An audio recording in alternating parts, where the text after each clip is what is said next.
A lost letter in a library book exposed a dark secret that everybody was hiding. I was shocked. I wasn't looking for trouble, but trouble found me in the form of a faded, handwritten letter. Hidden between the pages of a dusty old book, it was addressed to my grandmother, long before I was born. Its words didn't just shake me, they unraveled everything I thought I knew about my family. It was a quiet Saturday afternoon, and I needed a break from the noise of everyday life. The library had always been my refuge, a place where the world seemed to pause. That day, I wandered aimlessly through the aisles, running my fingers along the spines of books I'd never read, each one a doorway to a different time or place. The history section caught my eye. I wasn't a history buff, but something about the leather-bound volumes, their covers faded and cracked with age, called to me. I pulled one at random, a heavy book titled The Forgotten Estates of the 1800s. It wasn't the kind of book I'd normally pick up, but I carried it to a nearby table anyway. As I flipped through the yellowed pages, something slipped out and fluttered to the floor. It was a piece of paper, folded and tucked between two pages like a makeshift bookmark. At first, I thought it was just an old library note, forgotten by some previous reader. But when I picked it up, I saw the handwriting, neat, deliberate, and unmistakably old-fashioned. I unfolded it carefully, my hands trembling slightly as I read the first line, "To my dearest Margaret." My breath caught. Margaret was my grandmother's name. For a moment, I just stared at the letter, my mind racing. How could a note addressed to my grandmother end up here, in a random history book in the library? It didn't make sense. My grandmother Margaret had passed away years ago, and while I'd heard countless stories about her, nothing prepared me for what I was about to read. The handwriting was elegant but faded, the ink smudged in places as if written in a hurry. My eyes skimmed the words, and with each line, my confusion deepened. To my dearest Margaret, I don't have much time. By the time you read this, I will be gone. I hope you'll understand why I had to do what I did. Though I know it may haunt you. The truth is, I couldn't keep it hidden any longer. Our family has carried this burden for too many years. The estate, our estate, was built on a lie. Beneath its beauty lies a darkness I cannot erase. I stopped reading, my heart pounding. What estate? What darkness? My grandmother had never mentioned any of this. She grew up modestly, in a small town, with no sign of the wealth or grandeur the letter implied. I forced myself to keep reading. You must promise me, Margaret, that you'll never go looking for the past. Some things are meant to stay buried, but if you must, remember, the key lies where the willow casts its longest shadow. The letter ended abruptly, the signature smudged and unreadable. I read it again, then a third time, trying to make sense of the cryptic words. Who had written this? And what did they mean by the estate and the darkness? I felt a strange mix of curiosity and unease. This letter was personal. It wasn't meant for me, but somehow it had found its way into my hands. I couldn't just leave it alone. The letter haunted me, its words looping endlessly in my mind. The estate, a darkness, where the willow casts its longest shadow. What did it all mean? Who had written it? And why hadn't my grandmother ever mentioned any of this?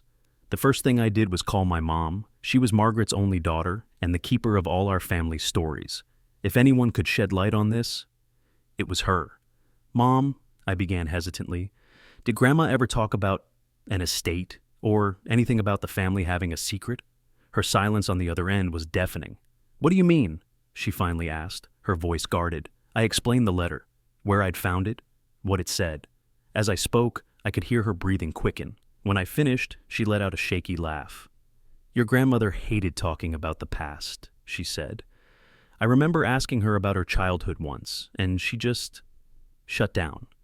Said it wasn't important. But I do remember one thing. When I was little, she used to take me to a park near her childhood home. There was a willow tree there, a massive one. She always said it was her favorite spot." My heart skipped. The willow. Could that be the one mentioned in the letter? "Where is this park?" I asked, trying to keep my voice steady. "It's in Elmsworth," she said. "About an hour's drive from here. But honey, if your grandmother didn't want you to know something, maybe you should leave it alone." I promised her I'd think about it, but deep down, I knew I wouldn't stop until I found out the truth. The drive to Elmsworth was uneventful, but my mind raced the entire way. Every mile felt like I was peeling back layers of a secret that had been waiting for decades to be discovered. What had my grandmother hidden? And why had the writer of the letter been so insistent that the truth stay buried? The park was easy to find, an old, sprawling green space surrounded by tall oaks and maples. But the willow tree? That was something else entirely. It was impossible to miss.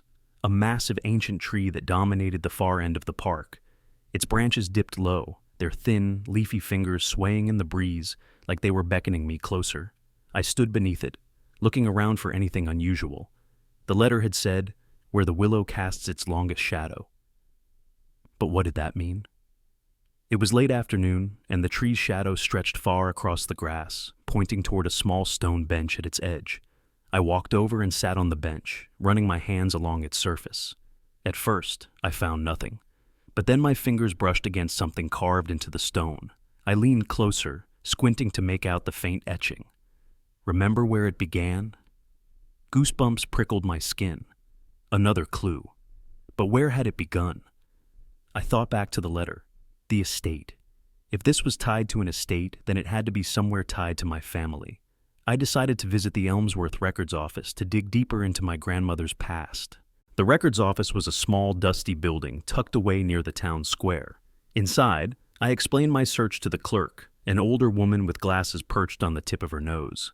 She seemed skeptical at first, but softened when I mentioned my grandmother's name. "Margaret, you said?" she asked, flipping through a drawer of yellowed index cards. "Ah, here we go. Margaret Alcott, born 1927, right?" "Yes," I said, my pulse quickening. She handed me a folder, its edges frayed from decades of handling. Inside was a collection of documents, birth certificates, property records, and an old photograph of a grand estate with the name Willow Ridge Manor scrawled beneath it. "That's the Alcott estate," the clerk explained. "It was abandoned years ago. Strange story, really. The family just left. No explanation. Some say it's cursed." I stared at the photograph, my heart pounding. The house was enormous, its windows dark and foreboding. This had to be the estate mentioned in the letter, and now I had to see it for myself. The road to Willow Ridge Manor was long and winding, cutting through dense woods that seemed to grow darker with every mile. The clerk at the records office had given me vague directions, mentioning the estate was technically on private property. That didn't deter me. If anything, it made me more determined. The sky was overcast by the time I arrived. Willow Ridge Manor loomed at the end of a gravel path, shrouded by thick, twisting trees. The house was enormous, with crumbling stone walls and ivy creeping up its facade. Broken windows stared out like hollow eyes, and the air felt unnaturally still, as if the world itself held its breath around the property. I parked my car at a distance, not wanting to attract attention. As I approached the house, the gravel crunched beneath my feet, the sound unnervingly loud in the silence. The front door was partially ajar, hanging on rusted hinges. I hesitated for a moment before pushing it open, the creak echoing through the cavernous interior. Inside, the air was thick with dust and decay. The grand foyer stretched before me, its marble floor cracked, and its once majestic staircase sagging under the weight of neglect.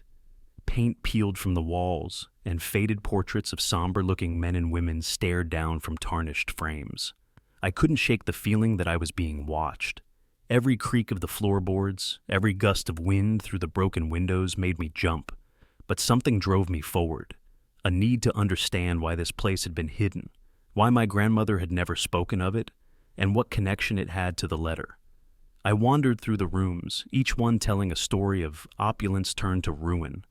A dining room with a massive oak table, now covered in a thick layer of dust. A library with shelves still packed with books, many of them swollen with mildew. And then I found it, a study at the back of the house. The study was better preserved than the rest of the manor. A large desk dominated the room, its surface cluttered with papers and ledgers. A fireplace stood against one wall, its mantel adorned with small, intricately carved figurines. Above it hung a portrait of a young woman, a striking figure with sharp features and piercing eyes. As I examined the desk, I noticed something odd. One of the drawers was locked, the keyhole adorned with a delicate engraving of a willow tree. My heart raced. This was it, another piece of the puzzle, but I needed to find the key. I couldn't ignore the locked drawer. It was too deliberate, too connected to the letter's cryptic clues. But the key? That was another matter entirely. If it existed, it was somewhere in this sprawling, decaying house. I started my search methodically, moving through the study first. The drawers and cabinets were filled with yellowed papers, faded photographs, and ledgers I couldn't make sense of. One ledger caught my attention, though. Its entries weren't financial, they were unusual. Shipment received 22 units, compound stabilized, but reaction unpredictable. Experiments to commence immediately. My pulse quickened as I flipped through more pages. The language was clinical, almost detached, but the implications were anything but. What was being experimented on? And why? The next stop was the library. The shelves stretched high, their dusty bookshelves bathed in the dim light filtering through shattered windows. As I scanned the spines of the books, one stood out, thicker than the others and shoved slightly deeper into the shelf. I pulled it free and realized it wasn't a book at all. It was a hollowed-out case, inside of which was a small brass key. The engraving at the base matched the willow tree on the drawer. My hand trembled as I picked it up, turning it over in my palm. Was this what I needed to uncover the truth? Back in the study, I slid the key into the lock. It turned smoothly, and the drawer opened with a soft creak. Inside was a single leather-bound journal, its pages worn but intact. I opened it to the first page, and my breath caught at the name scrawled in elegant handwriting. Margaret Alcott. My grandmother had written this journal. The first few entries were ordinary enough. Her observations about daily life on the estate, notes about managing the property. But as I read further, the tone shifted. She described strange occurrences, unnatural sounds in the night, whispers she couldn't explain, and the feeling that she was never truly alone. One entry sent chills down my spine. March 4th, 1953. The others don't feel it, but I know it's here. The house remembers. It holds on to the past, and it won't let us go. I flipped ahead, my hands shaking. The entries grew more frantic, the writing more erratic. She mentioned a family legacy tied to the estate, something dark and inescapable. But what chilled me most was the final entry. If you're reading this, you must promise me one thing. Leave, take nothing. The darkness here cannot be undone. The final words of my grandmother's journal echoed in my mind. Take nothing. The darkness here cannot be undone. But how could I leave now? I had come too far, uncovered too much. Whatever she had been afraid of, it was tied to this house, and I needed to know the truth.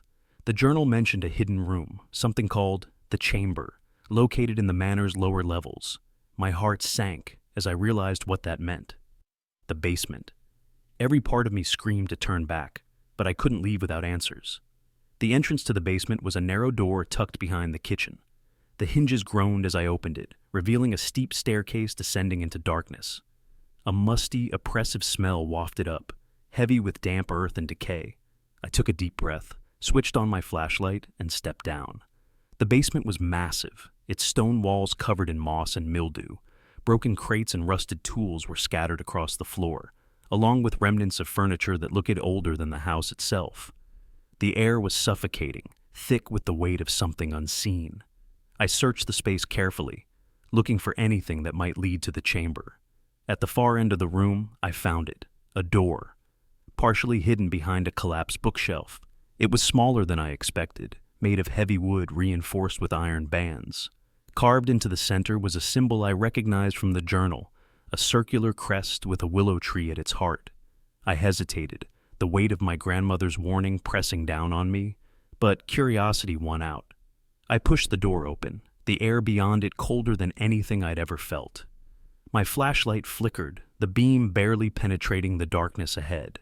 The chamber was unlike anything I'd seen in the house so far. The walls were lined with shelves, each one filled with jars and vials containing strange, murky substances. A large table sat in the center, its surface covered with faded documents, strange diagrams, and what looked like a map of the estate. At the far end of the room stood a tall cabinet, its doors slightly ajar. I approached the table first, scanning the documents. They were records of experiments, horrifying ones. One paper described attempts to prolong vitality through the use of an unknown compound. Another detailed failures, with chilling notes like, subject unstable, terminated. My stomach churned as I pieced it together. The estate wasn't just a home. It had been a place of experimentation, and my family had been at the center of it. I stood frozen, staring at the cabinet at the far end of the room. The air felt heavier with every step I took toward it, like the room itself was alive, watching me. The cabinet doors were slightly ajar, and a faint smell of rot seeped through the crack. My hands trembled as I pulled them open.